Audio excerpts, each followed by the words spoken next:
अब आते हैं दो चीजों पर। एक होता है पलायन वेग और दूसरा होता है आपका कक्षीय चाल। पलायन वेग क्या होता है और कक्षीय चाल क्या होता है? देखिए, ये कोई ग्रह है, हमारे लिए जनरली हम लोग पृथ्वी लेते हैं। ये है भैया पृथ्वी, ये एक ग्रह है। अगर आप इससे सोचिएगा कि भाग जाए तो ये ससुरी घींच लेगी पृथ्वी, सोचिएगा भाग जाए तो घींच लेगी, जैसे भागिएगा घींच लेगी, क्योंकि इसमें जी की वैल्यू काम कर रही है, स्मॉल जी खींचता है उसको वापस। लेकिन किसी भी चीज की एक लिमिट होती है, कितना घींच पाइएगा। अगर आपकी कैपेसिटी से ज्यादा कोई चीज हो जाए तो आप चले जाइएगा, नहीं खींचिएगा उसको। तो उसी को बोलते हैं पलायन वेग। क्या कहेंगे पलायन वेग? Escape velocity. एक ऐसा वेग, एक ऐसी वेलोसिटी अगर जिससे किसी वस्तु को फेंक देते हैं तो वो पृथ्वी के गुरुत्वाकर्षण सीमा को ही पार कर जाता है और लौट कर नहीं आता है, उसे कहते हैं पलायन वेग, एस्केप वेलोसिटी। कौन सा वेग? पलायन वेग या एस्केप वेलोसिटी। आगे बढ़ जाए, एस्केप वेलोसिटी या पलायन वेग में किसी को दिक्कत है? एनटीपीसी दिसंबर में नहीं है, वो हम जब डेट फिक्स किया था ना उसी समय बोले थे। चलो आप ध्यान से समझिए, हम लोग को तो वैसे भी टारगेट लेके चलना है ना, आराम से देखते चलिए। पलायन वेग क्या होता है बहू? Escape velocity. पलायन वेग वह वेग जिसे प्राप्त कर कोई वस्तु स्केप कर जाती है, यानी वीई स्केप वेलोसिटी कहते हैं, पृथ्वी के सीमा को ही छोड़ के चली जाती है, तो उसे कहते हैं पलायन वेग। क्या कहेंगे? पलायन वेग कहेंगे। पलायन वेग से दो क्वेश्चन आते हैं। पलायन वेग से दो क्वेश्चन आते हैं। पहला कि इसका फॉर्मूला क्या होता है, तो वी लिखना जरूरी है क्योंकि इसके वेलोसिटी, इसका फॉर्मूला होता है √2 g r। r मतलब रेडियस, g मतलब 9.8, ये हो गया। दूसरा कि ससुरा होता कितना है, इसकी वैल्यू अगर निकालेंगे, दू की जगह पे डू, जी की जगह पे 9.8, पृथ्वी की त्रिज्या 6400 किलोमीटर है, इतना को निकालेंगे ना तो ये लास्ट में आता है 11.2 किलोमीटर प्रति सेकेंड। 11.2 किलोमीटर प्रति सेकेंड, 11.2 किलोमीटर प्रति सेकेंड। समझ में आ रहा है? इतना भयानक इसके वेलोसिटी होता है। अगर आपको पृथ्वी को छोड़कर जाना है, आप चाहते हैं कि पृथ्वी को छोड़कर चले जाए, तो पृथ्वी कहती है कि बेशक आप हमें छोड़कर चले जाइए, लेकिन याद रखिएगा कि आपका स्पीड एक सेकंड में 11.5 किलोमीटर। आप चलिए, हम आप पे मेहरबानी कर देते 11 लिखते हैं, यानी आपकी स्पीड कितनी होनी चाहिए? एक सेकंड में 11 किलोमीटर। यानी ऐसे फेंक रहे हैं ना, एक सेकंड में कितना चला जाना चाहिए? 11 किलोमीटर। तभी आप जा सकते हैं इसको छोड़ के, अदरवाइज में आप नहीं जा सकते। समझ में आ रहा है कि नहीं आ रहा है? सोचिए कितना खतरनाक है पृथ्वी को छोड़कर जाना। इसीलिए हवाएं, आंधी, तूफान, ये बादल जो हमारे पे वर्षा कराते हैं, ये हमारे वफादार नहीं है, ये कब का हमें दगा देकर चले जाते हैं। ये पृथ्वी का गुरुत्वाकर्षण है जो मजबूर करके रखा है इन हवाओं को, इन आंधियों को, इन बरसात, ये बादल, ये आसमान, सबको, कि तुम्हें मजबूरी में हमारा साथ देना है। इसलिए याद रखिएगा कि दुनिया में अगर डर खत्म तो रिश्ता खत्म, भय बिना प्रीत कहाँ। और मिजाज में कुछ सख्ती भी जरूरी है, वरना लोग पी जाते हैं अगर समंदर खारा न होता। अगर गुरुत्वाकर्षण न होता तो ये ऑक्सीजन, नाइट्रोजन सब भाग जाते हैं, सब यहाँ से दूसरे गोला पे खींच के रखा है हमारे लिए। समझ में आ रहा है कि नहीं आ रहा है? किसी को कोई दिक्कत नहीं। और ऐसा नहीं है कि अगर आप दूसरे ग्रह पे ईंटा चलाइएगा तो पृथ्वी पे घुस जाएगा। ईंटा के लिए भी यही नियम है कि हमें छोड़कर जाने वाले भी एक सेकंड में 11 किलोमीटर की स्पीड प्राप्त करके दिखाएं, और हमारे अंदर आने वाले भी इतनी ही स्पीड को दिखाएं, वरना बर्बाद हो जाओगे, नहीं आने देंगे। अगर मान लीजिए जाने के लिए चल गए और उधर से कहेंगे दूर तरीका ढलान पे से, कैसे पहाड़ पे से आदमी उतरता है ढलान पे से, कहता है इंजन बंद कर दो ना, आराम से चलते हैं, डगरना ही ना है, डगरना है। तो ना डगरौना नियम काम नहीं करेगा। आते वक्त में भी इतना ही स्पीड होनी चाहिए, आते वक्त में भी कितना होना चाहिए? इतना ही स्पीड होना चाहिए। तो ये स्पीड को देने के लिए दो चीजें आती हैं। पलायन वेग को देने के लिए इंजन में आता है, एक आता है जिसे कहते हैं cryogenic engine. Cryogenic engine, cryogenic engine. ये क्रायोनिक इंजन जो होता है ये बहुत ही माइनस टेम्परेचर पे, -200 डिग्री सेल्सियस पर काम करता है क्रायोनिक इंजन। ये क्रायोनिक इंजन कहाँ लगाए जाते हैं? तो रॉकेट्स में लगाए जाते हैं। रॉकेट उसे कहते हैं जो वो वापस लौट कर नहीं आता है, सैटेलाइट को छोड़ देता है। और एक होता है शटल। शटल जो होता है स्पेस शटल, ये लौट कर आता है। लेकिन लौट कर आने के लिए इन दोनों में कौन से इंजन लगाए जाते हैं? Cryogenic engine. Cryogenic engine -250 degree Celsius पर काम करता है, इतना तगड़ा होता है क्रायोनिक इंजन। तो कहेगा कि पलायन वेग का फॉर्मूला, तो √2 GR, √2 GR वैल्यू 11.2 किलोमीटर प्रति सेकेंड जाने के लिए, वापस आने के लिए भी 11.2 किलोमीटर प्रति सेकेंड। इतना भयानक स्पीड। ससुरा कल्पना कीजिए कि आपके गांव से कोई दूसरा शहर है 11 किलोमीटर। आप कल्पना कीजिए जहां जहां आप रहते हैं। आगे आए, चलिए देखिए ध्यान से, बात समझिए। आप सोच सकते हैं कि आपसे 11 किलोमीटर दूरी पर कौन सा शहर है, और सोचिए आपकी गाड़ी की स्पीड इतनी होनी चाहिए कि 1 सेकंड में वहां पहुंच जाए। कितनी भयानक स्पीड होनी चाहिए पृथ्वी को छोड़ने के लिए पलायन वेग। पलायन वेग समझ में आ रहा है कि नहीं आ रहा है? 11.2 किलोमीटर प्रति सेकंड रहना चाहिए, और आने के लिए भी इतना। इसमें सबसे बड़ी बाधा क्या आती है पता आपको? सबसे बड़ी बाधा आती है हवाओं का घर्षण।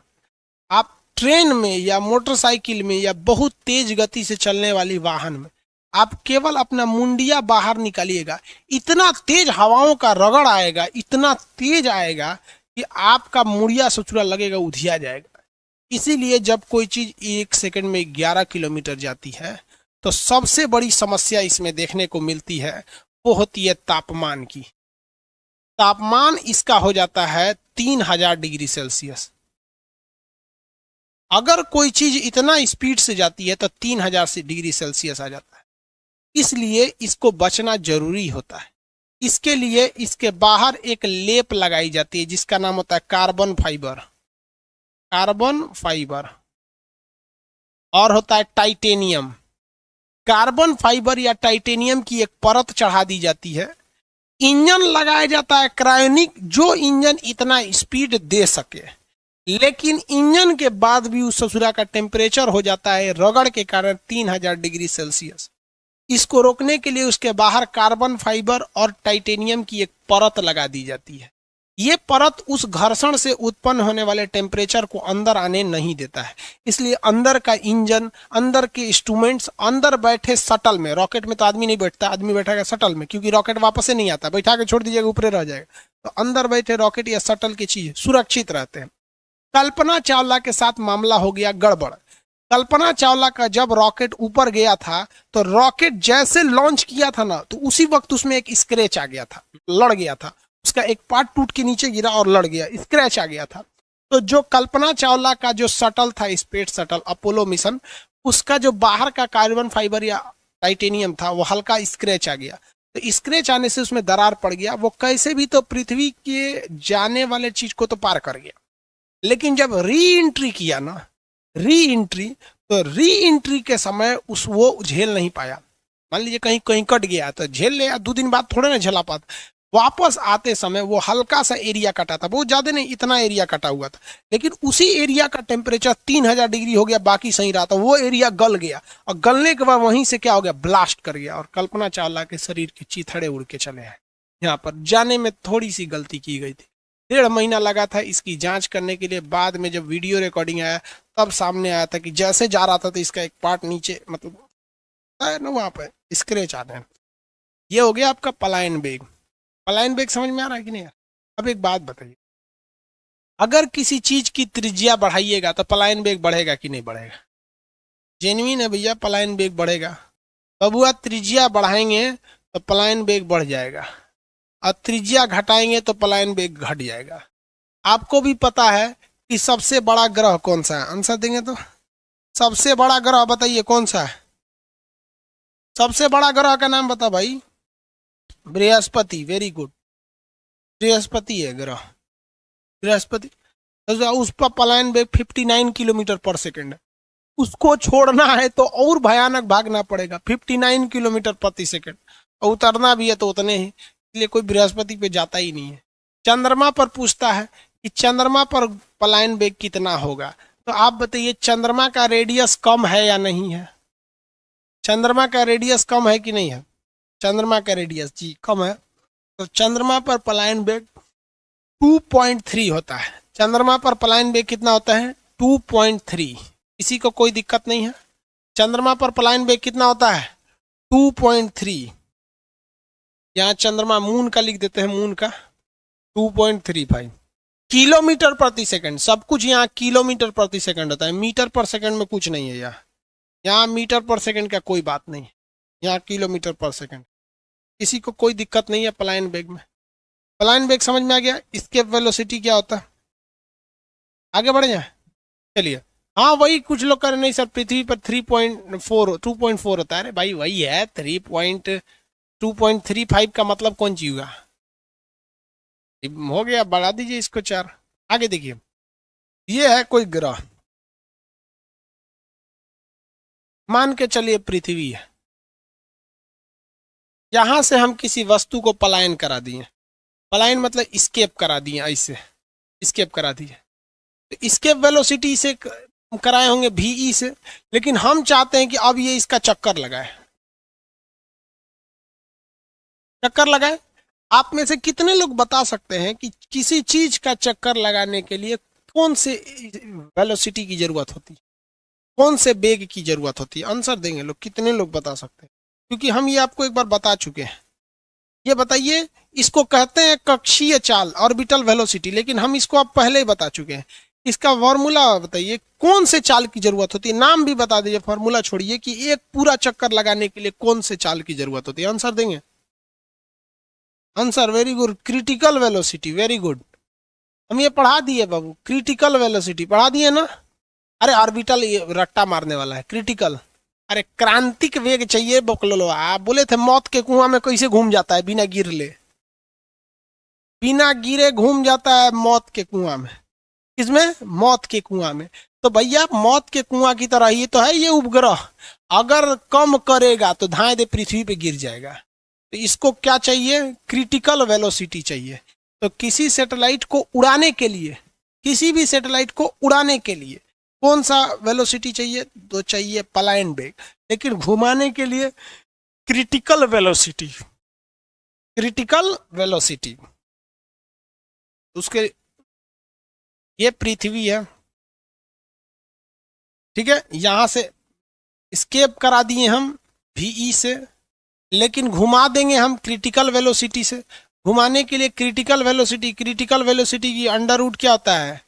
GR होता है, पढ़ाए थे? अंडर रूट GR होता है रे भैया, ना पढ़ाए थे? Critical velocity. तो इसी को ग्रेविटेशन फोर्स में ऑर्बिटल वेलोसिटी कहा जाता है। क्रिटिकल वेलोसिटी को यहां पर क्या बोला जाता है? ऑर्बिटल वेलोसिटी, वेलोसिटी जिसे कहते हैं कक्षीय चाल। तो भैया ये कक्षीय चाल कुछ नहीं है। मौत के कुआं में जो चाल चाहिए ना, वही चाल उपग्रह को चाहिए। मौत के कुआं में जो चाल होना चाहिए वही चाल चाहिए, कक्षीय चाल होना चाहिए। किसी को कोई दिक्कत नहीं है? Orbital velocity. अब हम आपको यहां बताते हैं।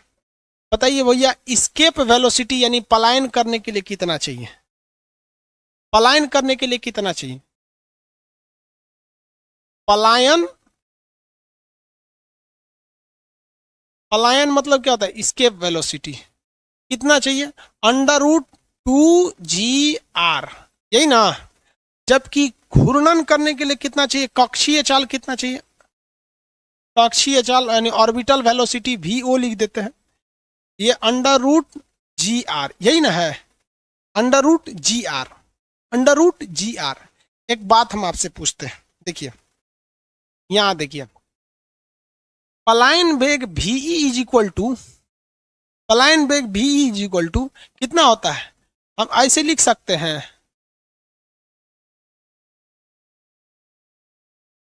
देख ना बबुआ, अभी तो बतिया बराबर है, अभी भी तो बतिया बराबर है। अरे भाई, भाई यही खोपड़िया का बाहरवा निकाल दिए। अभी भी इसके वेलोसिटी वही है, कुछ अलग तो लिखे नहीं है, लेकिन एक रिलेशन बन सकता है। Escape velocity V is equal to under root 2, under root RG की जगह पे हम ऑर्बिटल वेलोसिटी या क्रिटिकल वेलोसिटी लिख सकते हैं। इस RG की जगह पे तो यहां लिख सकते हैं VO, लिख सकते हैं कि नहीं लिख सकते हैं? यहां क्या लिख देंगे? VO। तो दोनों में रिलेशन हो गया, दोनों में क्या हो गया? रिलेशन हो गया। यहां पर इस रिलेशन का मतलब क्या है? कि अगर कोई ग्रह है, पृथ्वी, ये कोई ग्रह है, ठीक है, इसके बाहर कोई उपग्रह क्या कर रहा है? चक्कर लगा रहा है। किस वेग से वो चक्कर लगा रहा होता है? कक्षीय चाल से चक्कर लगा होता है। लेकिन इस कक्षीय चाल में अगर √2 का गुणा कर दे, यानी उसकी स्पीड में हल्का सा वृद्धि कर दे, कितना वृद्धि कर दे? तो √2 गुना वृद्धि कर दे, तो वो कक्षा में चक्कर लगाएगा या पलायन कर जाएगा? तो जैसे ही आप किसी ग्रह के चक्कर लगा रहे किसी ग्रह में √2 गुना की क्या करते हैं? वृद्धि करते हैं। √2 गुना की वृद्धि करते हैं, वो क्या हो जाता है? पलायन कर जाता है। क्या कर जाता है? पलायन कर जाता है। किसी को कोई दिक्कत नहीं ना? आगे बढ़ जाए। किसी को कोई दिक्कत? कितना गुना से पलायन करेगा? √2 गुना अगर उसमें कर दिए तो वो क्या कर जाएगा बबुआ रे? पलायन कर जाएगा। आगे बढ़ जाए कि नहीं बढ़ जाए? किसी को कोई दिक्कत? एक बार क्वेश्चन दे दिया था परसेंटेज में, तो याद रखो भैया 41%, ये दोनों याद रखिएगा। क्वेश्चन पूछा था कि किसी कक्षा में चक्कर लगा रहे किसी उपग्रह की चाल में कितना प्रतिशत की वृद्धि किया जाए? तो 41% की वृद्धि करेंगे तो पलायन कर जाएगा, या √2 का गुणा कर देंगे तो वो पलायन कर जाएगा। किसी को कोई दिक्कत नहीं? कक्षीय चाल को तो हम पहले ही पढ़ा दिए थे, उस समय उसका नाम बताए थे मौत के कुआं में, क्रिटिकल वेलोसिटी। यहां बता रहे हैं कक्षीय चाल। आगे बढ़ जाए। अरे 11.2 बबुआ, वो तो पलायन वेग है। 11.2 क्या चीज है? पलायन वेग है। तो कोई दिक्कत नहीं है यहां तक में। कक्षीय चाल वगैरह सब समझ में आ गया कि नहीं आ गया? पलायन वेग सब समझ में आ गया आप लोग को? कक्षीय चाल क्या होता है? अब आपका बच गया उपग्रह, बच गया। उपग्रह क्या है? फिर केपलर का नियम क्या है? केपलर ने ग्रहों से संबंधित 3 नियम दिए थे। धीरे धीरे आप गुरुत्वाकर्षण चैप्टर को खत्म करेंगे। अचानक करेंगे तो बहुत बड़ा का चैप्टर, अचानक खत्म नहीं होगा। धीरे धीरे इत्मीनान से इसको खत्म कर दीजिएगा, यहां तक में दिक्कत नहीं ना है। अब आप उपग्रह में आएगा। उपग्रह 2 टाइप के होंगे। पोलर सैटेलाइट यानी ध्रुवीय उपग्रह कम ऊंचाई पर होते हैं। अब जियो सिंक्रोनस यानी भू स्थितिक उपग्रह ज्यादा ऊंचाई पर होते हैं। उपग्रहों में क्या क्या नियम कानून होते हैं ये बता देंगे। फिर केपलर साहब के नियम बता देंगे। यहां तक में कोई दिक्कत नहीं है आप लोग को? अंतरिक्ष में रॉकेट, ये रॉकेट में बता देंगे भाई। ये सैटेलाइट का क्वेश्चन है बाबू रे मेरे, सैटेलाइट का क्वेश्चन है। सैटेलाइट अभी नहीं पढ़ाए हैं। उल्टा घूमता है कि सीधा घूमता है? पोलर कैसे घूमता है? जियो सिंक्रोनस कैसे घूमता है? जियो सिंक्रोनस, जियो स्टेशनरी कैसे घूमता है? This is a question of your satellite topic, not in the orbital और एस्केप वेलोसिटी। ऐसी वाला कुछ आगे पूछने लगता है। आगे बढ़ जाए।